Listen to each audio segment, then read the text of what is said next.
దేవుడు ఇంకా మన జీవితాల్లో ముగించలేదు. ఆయన పని పరిపూర్ణం చేయలేదు. ఆయన పని ప్రారంభిస్తున్నాడు. నీ జీవితంలో ఒక పని చేయాలని ఆశిస్తున్నాడు. ఒక గొప్ప ఉద్దేశంను అనుగ్రహించాలని ఆశిస్తున్నాడు.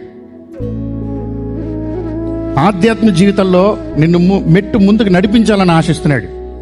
మీ వ్యక్తిగత జీవితంలో మీరు ఎన్నో కష్టాలు ఎదుర్కొని ఉండొచ్చు.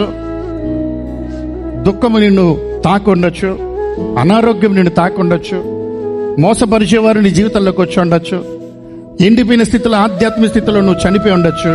కానీ దేవుడు మాత్రం నీకు గుర్తు చేసేది, నువ్వు ఈరోజు నిన్ను రూపించింది బ్రతకడానికి కాదు. నిన్ను రూపించింది నీ జీవితంలో విజయం ఇవ్వడానికి.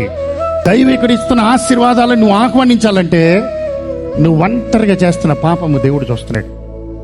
నువ్వు తలుపు వేసుకుని చేస్తున్న పాపము దేవుడు చూస్తున్నాడు. నీ మొబైల్ ఫోన్ పట్టుకుని రహస్యంగా ఇటు అటు తిరిగి చూసి చేస్తున్నావేమో, ఆ పోర్నోగ్రఫీ సైట్కి వెళ్తున్నావేమో, అపవిత్రమైన దృశ్యాలు చూస్తున్నావేమో, ఆ కాముకత్వాన్ని నీ మనసులోకి ఆహ్వానించుకుంటున్నావేమో, దానికి బానిసైపోతున్నావేమో, క్షణం ఉండే సుఖం కొరకు దేవుడు ఇస్తున్న విజయాన్ని అమ్మేస్తున్నావేమో, ఆ దేవుడు ఇస్తున్న ప్రణాళికను అమ్మేస్తున్నావేమో. ఈరోజు నువ్వు ఒక్కసారి పరిశీలించు. విజయం కావాలి, సమాధానం కావాలి, సంతోషం కావాలి, ఆనందం కావాలి అంటే శరీర ఇచ్ఛల్ని జయించు.